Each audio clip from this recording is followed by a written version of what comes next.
Hey guys, in this video I'm going to show you how you can create flicker effect in CapCut PC. So you can use the white or black screen as an overlay but on top.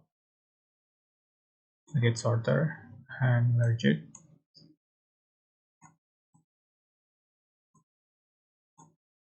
And copy paste. Give it instance.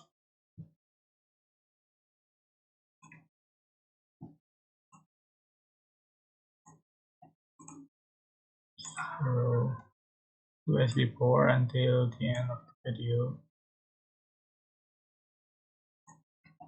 You can see for the final result like this. And for the second option, you can go to effect, select video effect, and select nightclub, and select the like place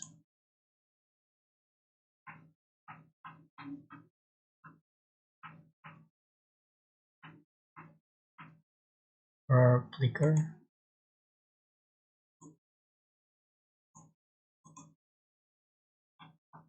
Change for speed. Alright, that's it. I hope this tutorial was helpful for you. Don't forget to like, comment, share, and also subscribe. Thank you so much for watching.